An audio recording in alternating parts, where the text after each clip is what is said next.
Salut à tous pour cette nouvelle vidéo et aujourd'hui on va parler de drone et plus précisément de drone racer. Celui-ci c'est le drone Ishin Racer 250 que j'ai eu pour mon anniversaire il y a déjà quelques mois. Depuis j'ai eu le temps de le tester et je vais vous donner mon avis et ses spécifications.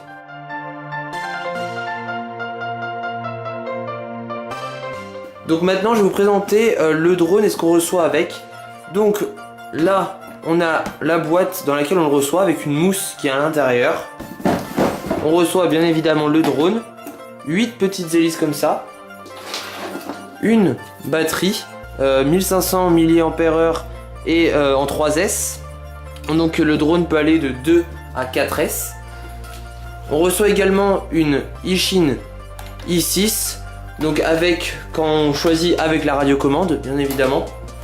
On reçoit une entraîne pour le radio émetteur, l'émetteur vidéo pardon. Donc là j'ai enlevé la protection, mais normalement il y a une protection blanche dessus. On reçoit une petite clé pour défaire les hélices et une autre petite clé pour visser tout ce qui est vis. On reçoit bien évidemment le chargeur qui est pour la batterie, donc 1, 3 et 2S. Et normalement là ce que vous voyez c'est un récepteur radio FS IA6B, mais normalement on reçoit celui-là, le IA6 tout court. Voilà, je vous expliquerai pourquoi dans une prochaine vidéo, mais ce n'est en aucun cas pour améliorer la distance, c'est juste que j'ai fait des modifications sur le drone et donc je vous en parlerai dans une prochaine vidéo. On reçoit bien sûr aussi le petit catalogue, je crois que c'est en anglais donc c'est plutôt ça va. Et ce qui est bien avec là où je l'ai commandé, puisque je l'ai commandé sur Braze Modélisme, on reçoit aussi des petites feuilles comme ça de spécifications qu'il faut lire avant qui sont dans la boîte, et aussi sur internet un petit manuel détaillé en français.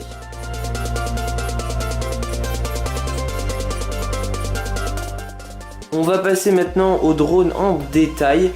Donc les hélices ce sont des 5 pouces, donc sur des moteurs brushless bien évidemment, qui sont répertoriés par exemple sur Banggood pour le drone. Alors, donc ils disent pas combien c'est de kV, donc je vais pas vous le dire.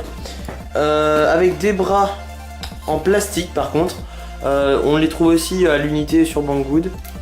Donc voilà, ça permet de surélever le drone en fait. Et ce qui est bien, c'est des bras sont interchangeables et ils sont pas fixés directement à la plaque puisqu'ils sont encastrés entre les deux plaques. Voilà. À l'intérieur de ces petits bras, on retrouve les ESC. Ici à l'avant, on a deux LED très puissantes qui permettent de faire les phares. Et une petite caméra avec son cache caméra, si j'arrive à l'enlever, voilà. Une petite caméra 700 TVL si je ne me trompe pas. Donc plutôt bonne qualité, avec un émetteur vidéo juste en dessous là, et avec la prise pour l'antenne vidéo. Tac. Ensuite, on a la F3 6DOF qui est juste ici, puisque moi je l'ai pris avec une F3. On peut la prendre en CC3D je crois aussi. Moi je l'ai pris en F3. Voilà. À l'arrière on a aussi un bandeau de LED qui est avec différentes couleurs. On peut changer les couleurs. Moi je l'ai reçu avec ce stick de la radiocommande pour changer les couleurs. Voilà. Donc là on a une prise lipo basique 60 je crois. Donc au-dessus on a le récepteur, mais je vous l'ai déjà dit, je l'ai changé. À la base on a celui-ci qui est le plus léger déjà et qui se trouve juste sur le côté. Voilà, juste ici. On a à l'avant un petit stabilisateur pour un stabilisateur. C'est une plaquette anti-vibration pour la GoPro. Voilà, je crois que j'ai fait le tour. À part bien entendu en dessous qu'on voit très peu, puisqu'en fait c'est la dernière plaque qui est juste ici là, qui fait aussi PDB, donc qui permet de réguler le courant et d'envoyer le bon courant à tous les éléments du drone. Ensuite on va passer à la radiocommande. Donc on la reçoit aussi bien sûr avec 4 piles rechargeables directement fournies avec dedans. Donc là c'est un mode 2. Donc ça veut dire que les gaz sont ici, mais on peut choisir sur le site.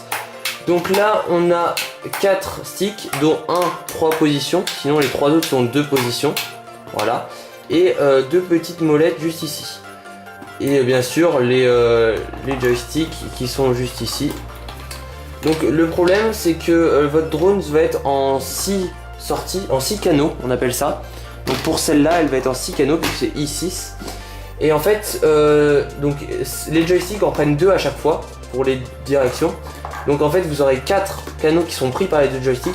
Il vous restera plus que 2 canaux. Donc les 2 qui sont activés d'office, ce sont celui-là et celui 3 positions.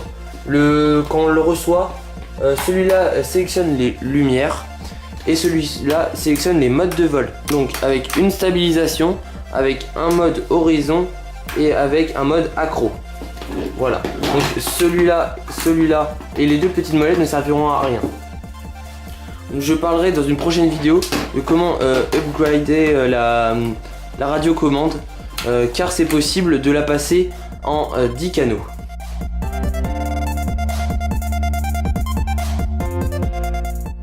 Donc on va passer à la taille et au prix.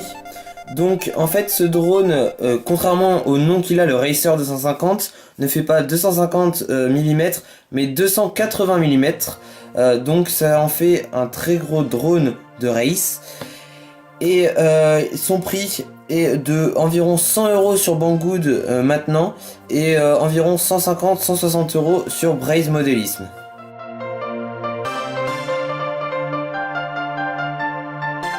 Je vais maintenant vous donner mon avis. Donc ce drone est vraiment super pour les débutants. Clairement ce drone est assez gros, donc pour faire de la compétition il sera beaucoup trop grand et donc moins rapide.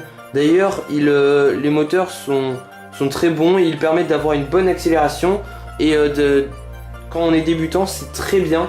Il n'est pas trop réactif non plus.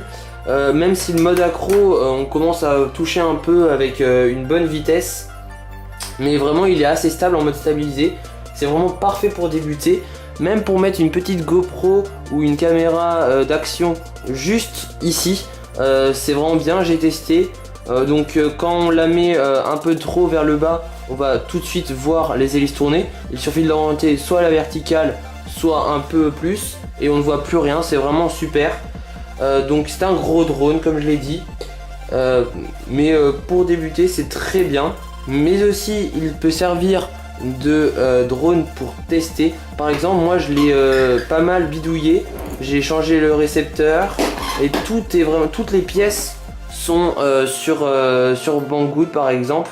Moi pour les pièces détachées je vais surtout sur Banggood parce que c'est pas très cher et ça permet d'avoir toutes les pièces détachées. C'est vraiment bien pour ça. Donc pour la casse, ça va, on casse rapidement ces hélices là. C'est pour ça que moi j'ai opté pour d'autres hélices qui sont comme ça. Mais j'en parlerai dans une autre vidéo où je vous dirai tout ce que j'ai acheté en plus pour ce drone. Car l'aéromodélisme et surtout les drones, ça coûte assez cher à l'achat. Mais ça coûte encore plus cher quand on achète toutes les pièces qu'il faut à côté pour le remplacement. Mais du coup c'est vraiment un très bon drone pour débuter comme j'ai déjà dit. J'espère que cette vidéo vous a plu. Si c'est le cas, n'hésitez pas bien sûr à laisser le petit pouce en l'air. Si vous n'êtes toujours pas abonné, vous pouvez bien sûr vous abonner, ça coûte rien. Et si vous aimez vraiment la vidéo et que vous voulez la partager, n'hésitez pas sur les réseaux sociaux, ça sert à ça. Et je vous dis merci et donc à la prochaine vidéo et ça sera sûrement du drone.